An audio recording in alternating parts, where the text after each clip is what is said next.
सरकारने कोणाच्याही भावनांसोबत खेळू नये ही आमची अपेक्षा आहे. रोहित पवार. आमची अपेक्षा आहे की जे बिल राज्य सरकार आणत आहे ते कोर्टात टिकणारं असावं. आरक्षणाचा मुद्दा हा केंद्र सरकारकडून सुटू शकतो. मुख्यमंत्री आरक्षण कसं टिकेल यावर बोलतील अशी आमची अपेक्षा आहे.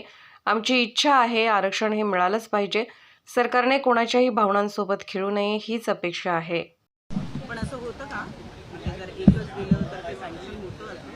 अवेलेबल असेल तर हरकतच नाही ना. आणि मग ऑप्शन नाही कशाला, नाही म्हणत. जे अवेलेबल आहे ते जर आम्ही घेऊन गेलो आणि एकच घेऊन गेलो तर होऊ शकतं ना, अडचण नाही. येस, रोल करायचंय.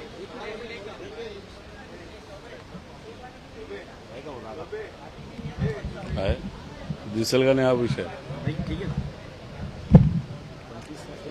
येस, रोहितदादा काय सांगाल, राज्य सरकारने मराठा आरक्षणासंबंधी आज एक विशेष अधिवेशन बोलवलं आहे. कायदा पारित केला जाणार आहे आज. खरं तर आमच्या सगळ्यांची अपेक्षा आहे की आज जे कुठलं बिल आरक्षणाच्या बाबतीत राज्य सरकार आणत आहे ते अशा पद्धतीचंच असावं जे कोर्टात टिकू शकतं. कारण का सुप्रीम कोर्टचे आतापर्यंतचे जे सर्व निर्णय आपण बघितले, राष्ट्रवादी काँग्रेस आणि काँग्रेसनी पण आरक्षण मराठा समाजाला दिलं होतं, ते कोर्टात टिकलं नाही. बीजेपीच्या काळात परत 2018ला एक आरक्षण दिलं गेलं होतं, ते कोर्टात टिकलं नाही. आणि आता परत महाराष्ट्रामध्ये आपण आरक्षण देत आहोत. खरं तर आरक्षणाचा मुद्दा हा केंद्र सरकारकडनंच सुटू शकतो, पण तरीसुद्धा आज मुख्यमंत्री साहेब हे आरक्षण कसं टिकेल याच्यावर बोलतील असे आपण अपेक्षा करूया. आमच्या सगळ्यांची इच्छा आहे की आरक्षण हे मिळालंच पाहिजे, पण ते कोर्टात टिकणारं आरक्षण मिळणं फार महत्वाचं आहे. असं होऊ नये की लोकसभा इलेक्शन जवळ आलेलं आहे, आज आरक्षण दिलं आणि मग नंतर लोकसभा काढली आणि नंतर परत आरक्षण अडचणीत आलं.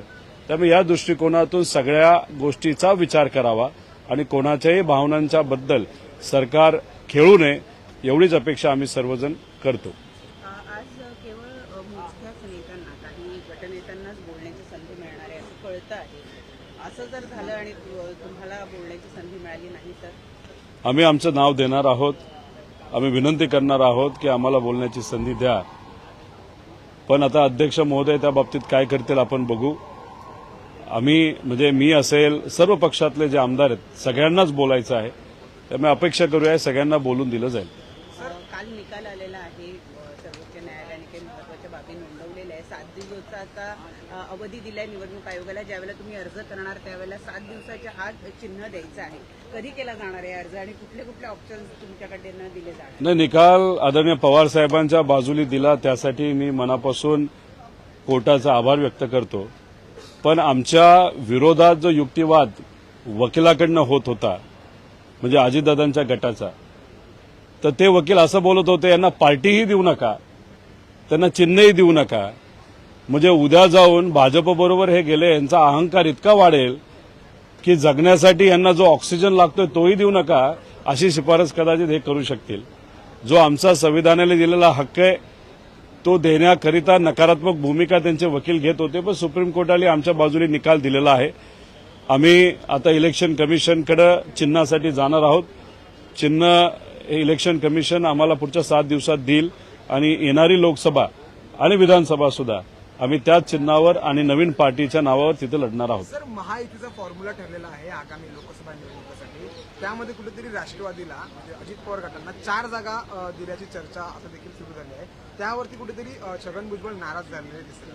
अजितदादा आणि ते सर्व नेते हे कुठेही राजकारणासाठी भाजपबरोबर गेलेले नाहीत. त्यांच्यावर होणाऱ्या कारवाई थांबवाव्यात यासाठी ते भाजपबरोबर गेलेले आहेत आणि हे भाजपला माहिती आहे.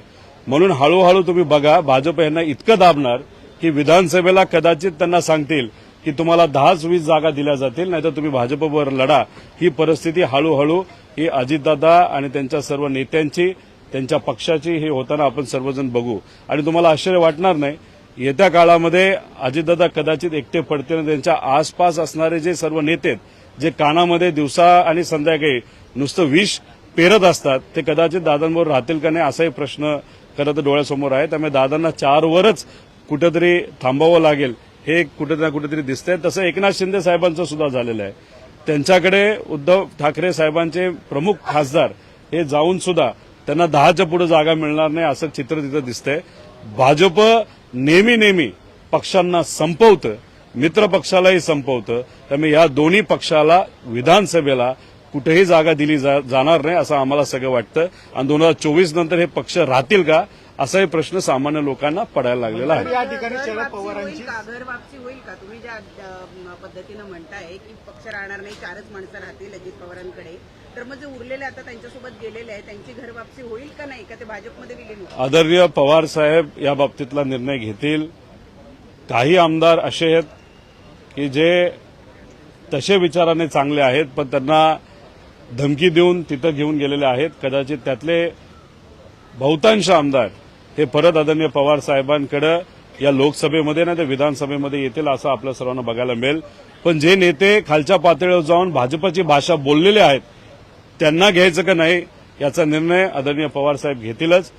पण हळूहळू हे जे काही नेते पदासाठी सत्तेसाठी आणि स्वतःवरची कारवाई होऊ नये यासाठी जे आज भाजपबरोबर गेलेले आहेत ते पुढे जाऊन भाजपच्याच चिन्हावर लढतील असं आम्हा सगळ्यांना वाटतं. मनसर या ठिकाणी शरद पवारांची सभा होते आणि त्या ठिकाणी वादा तोच पण दादा नवा अशा पद्धतीचे पोस्टर लागलेले दादा काय सांगाल यावर?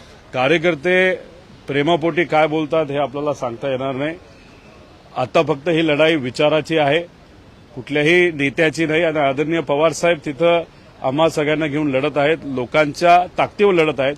हे आमच्या सर्वांसाठी जास्त महत्वाचं आहे.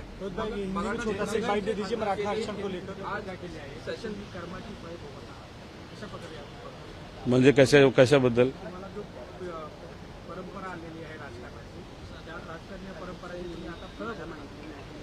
आम्हाला जी परंपरा राजकारणाची आलेली ती संघर्षाची आलेली आहे. आमच्याकडे गद्दारीची कुठेही परंपरा नाही. तुम्ही काँग्रेस पक्षात होता, मध्येच कुठेतरी दुसऱ्या पक्षात होता आणि आज बीजेपीमध्ये गेलेला आहात. त्यामुळे तुम्हाला कुठला विचार धरायचा, कुठल्या विचाराने काम करायचं हे जर माहीत नसेल त्याला मी काय करणार. लहानपणीपासून जो विचार आम्हाला शिकवलाय, शिवशाहू फुले आंबेडकरांचा विचार, मराठी माणूस म्हणून अस्मितेसाठी लढणं हे आम्हाला शिकवलेलं आहे. आणि आज आम्ही संघर्ष करत आहोत. आम्ही थोडी आमच्यावर कारवाई होणार म्हणून आम्ही पार्टी बदललेली आहे. त्यामुळे अप्रत्यक्षपणे सुजय विखेंनी स्वतःवरच कुठेतरी एक टोमणा मारला असं मला म्हणावं लागेल. कारण का ते तिथं का गेले हे लोकांना माहिती आहे. आम्ही इथं संघर्ष का करत आहोत, कारण महाराष्ट्रातला प्रत्येक स्वाभिमानी नागरिक हा संघर्ष करत आहोत. आणि संघर्षाची भूमिका आम्ही जर घेतली असेल तर ती आमची परंपरा असेल तर त्या परंपरेचा आम्हाला अभिमान आहे. मराठा आरक्षण को लेकर विशेष अधिवेशन बुलाया गया है, हिंदी में एक संक्षिप्त बाइट. आज मराठा आरक्षण देने के बारे में एक विशेष अधिवेशन महाराष्ट्र सरकार ने बुलाया है. हम सबकी इच्छा है कि ये जो आरक्षण सरकार देने वाली है वो कोर्ट में टिकना चाहिए. कांग्रेस राष्ट्रवादी ने भी आरक्षण दिया था, वो कोर्ट पे टिक नहीं पाया था. फिर बाद में बीजेपी ने दिया, वो कोर्ट में टिक नहीं पाया था. अभी वापस स्टेट लेवल पे बीजेपी और उनके जो मित्र पक्ष है वो आरक्षण देने वाले हैं. आरक्षण टिका तो हमको भी आनंद होगा, लेकिन ये आरक्षण टिकने के लिए हमको केंद्र सरकार के पास जाना पड़ेगा. हमको वहां पे अध्यादेश लाना पड़ेगा, वहां पे घटना दुरुस्ती करनी पड़ेगी.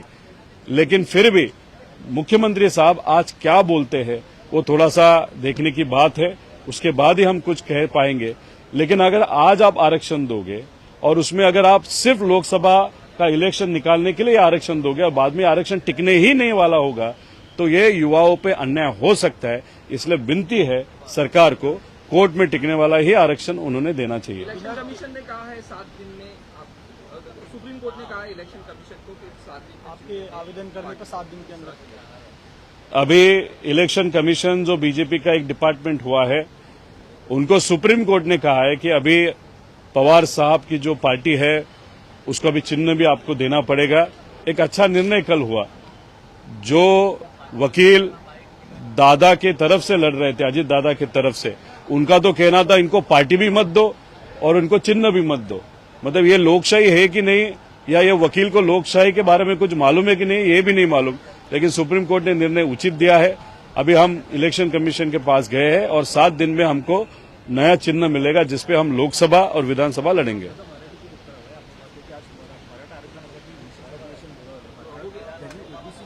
मंत्र्यांकडे होता तो ओबीसी नेत्याचा सरकारी मंत्र्यांमध्ये, त्यामुळे या अधिवेशनातून मराठा आरक्षणाला योग्य तो न्याय मिळेल.